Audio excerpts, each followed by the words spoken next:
because it's the Massachusetts judges that are doing, that was hard to say, that are doing hard work, and the states that have a role and power over how to set elections. So all his executive orders to try to make it hard to set up barriers. Imagine waking up to find your favorite news station is gone because someone labeled it too critical.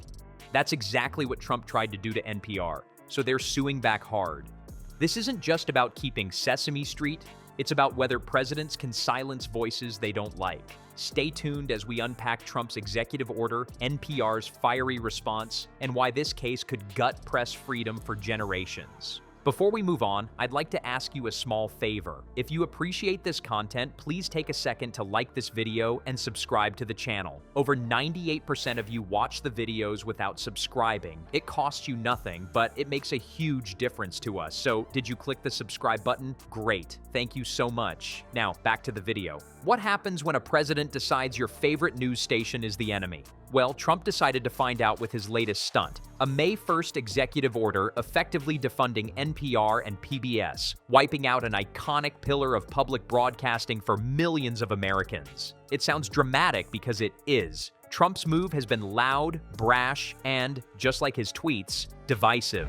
And disadvantaged and black and brown people has hit a roadblock in the form of Judge Denise Casper. When it deals with something that's reposited in the hands of the state or Congress, there's no role for the president to raise up the high jump in order to make people have to jump over it in order to become an eligible voter. On one side, you have supporters cheering him on for supposedly standing up to liberal bias, while others see it as a calculated attempt to muzzle independent journalism. But here's the kicker. Trump didn't just throw shade at NPR, he went for their wallet too. And let's face it, there's no Trump tantrum without financial leverage. So why the sudden urge to protect taxpayers from NPR and PBS? According to Trump, these broadcasters are little more than mouthpieces for propaganda, aka not the kind he agrees with. Now, this is coming from the guy who calls any source that criticizes him fake news. But NPR, PBS, really? These two organizations are basically the Switzerland of news. They're not exactly wheeling out hit pieces or partisan rants. For decades, they've been regarded as some of the most unbiased, measured voices in American media. But of course, anything less than unfiltered praise for Trump becomes a personal insult. Now here's where the story gets juicy. Trump is pitching his executive order as some noble attempt to save taxpayers' money. However, a quick glance past the headlines paints a very different picture. Public broadcasting only receives a tiny fraction of federal funding, just around $450 million annually. That's pennies in government terms, especially when you remember Trump's other budget priorities, champagne for jets and golf trips. But to local radio and TV stations, those pennies can make or break their operations. For small rural communities, NPR and PBS are lifelines to reliable news and educational programming. Parents rely on PBS to keep their kids entertained and educated, while farmers tune into NPR for critical weather and market updates. Cut their funding, and it's not just media in big cities that feel the burn. It's also these smaller towns that are left in the cold. Let me give you an example to put this into perspective. Take rural West Virginia. Many areas there don't have access to reliable internet, let alone major news platforms. NPR fills that void by offering local news, weather forecasts, and educational programming. Without federal funding, that service could disappear completely. And PBS? We're not just talking about Big Bird here. PBS brings cultural documentaries, in-depth journalism, and classroom-ready content to places where resources are already limited. So when Trump talks about cutting fat from the budget, what he's really doing is taking away the only dependable media some Americans have. What makes all this even harder to stomach is how Trump got his way. Instead of going through the usual procedural checks or, letting Congress actually debate this, he rammed the executive order through without batting an eye. Even some of his allies scratched their heads over this one. Skipping proper channels to target public broadcasting isn't just bold, it's suspicious. Critics argue this wasn't about taxpayer money at all. It's about Trump shutting up his critics. Think about it. He's spent years railing against press coverage he doesn't like, and this feels less like budget reform and more like settling scores. Immediately after news of this executive order broke, backlash followed like clockwork. Journalists, activists, and even some members of Congress denounced it as an outright attack on press freedom. Press organizations warned that pulling funding from NPR and PBS sets a dangerous precedent. If Trump, or any president after him for that matter, can pull the plug on media outlets they don't like, what's stopping them from going after newspapers, magazines, websites? It's a slippery slope, and critics are right to call it out. Now, here's the twist. NPR isn't taking this lying down. They've already hinted at a legal strategy to fight back against Trump's order. Lawsuits could be brewing faster than your morning coffee. And honestly, can you blame them? This isn't just about preserving NPR's bottom line. This is about protecting the First Amendment and the very foundation of independent journalism in America. If Trump's move stands, public broadcasting could be gutted, leaving many Americans, especially those in underserved areas, without access to fair and reliable information. At the heart of this battle is more than just funding. It's the future of unbiased, people-first journalism that doesn't pander to any political leader. And here's the wild part. NPR's response hasn't even hit full swing yet. Stay tuned, because their fight is personal, political, and could redefine how far a president's power extends when it comes to the press. What do you do when the president tries to shut you down? For NPR, the answer was clear. Fight fire with a lawsuit. This isn't some quiet, behind-the-scenes process. It's a massive, federal-level pushback against what they argue is nothing less than a political revenge scheme.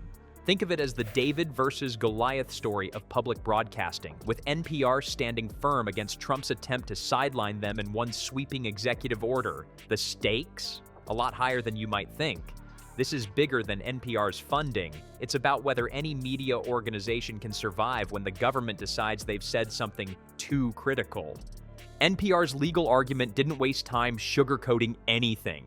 They're coming out swinging, claiming Trump's executive order not only bypassed established procedures, but also shattered the foundational norms meant to protect press freedom. Their lawyers are painting this as a move that could leave scorch marks on the Constitution if left unchallenged. Trump defunding NPR, they argue, sends a loud, terrifying message. Criticize the government and risk losing your resources to operate altogether.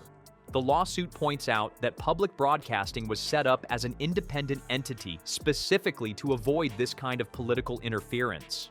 The founding fathers might not have envisioned all things considered, but they absolutely understood the importance of a political system where the press couldn't be strong-armed by people in power.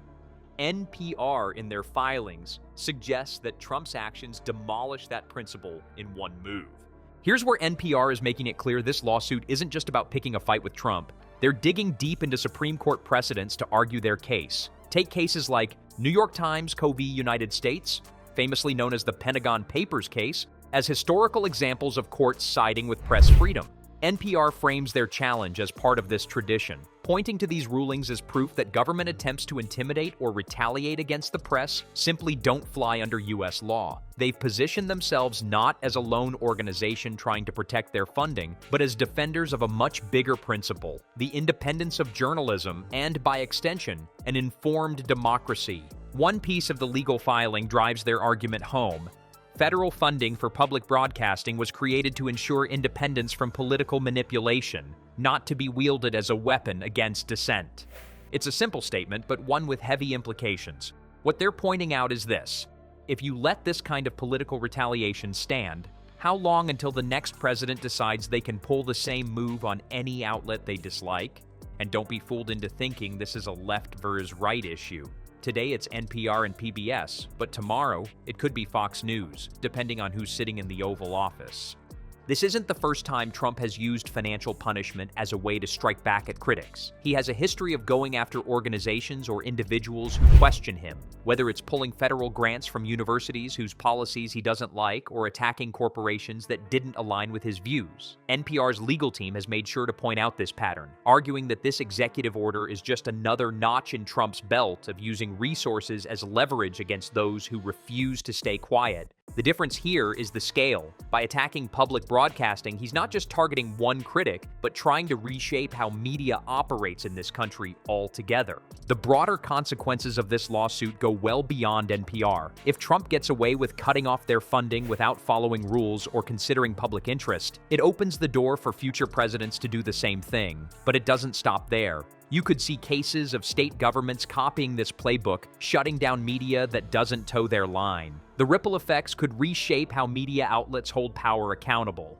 Or don't, if they're afraid their funding might disappear. And let's be straightforward. If journalists can't report freely, how can everyday Americans trust that the news they're hearing hasn't been tampered with by political meddling? Of course, NPR knows they're carrying more than just their own survival on their backs. For them, this isn't just about the money or even about themselves. It's about the 43 million Americans who use NPR and PBS every week for their news, education, and entertainment. These are people all over the country, from suburban moms listening to Morning Edition on their way to work to rural families who rely on PBS Kids for safe, educational programming their kids can enjoy. By filing this lawsuit, NPR is putting themselves out there as the representative of all these communities, many of which might lose their primary source of quality, nonpartisan media if Trump's order holds up.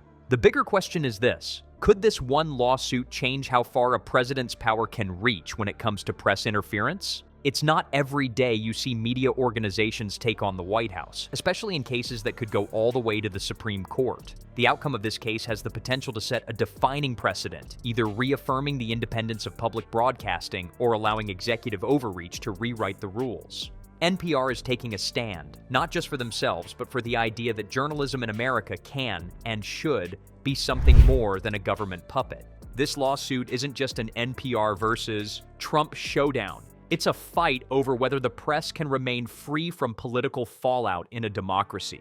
With 43 million Americans relying on public broadcasting each week, the stakes couldn't be higher. It's not about Sesame Street or Morning Edition. It's about stopping the government from pulling the plug on independent journalism.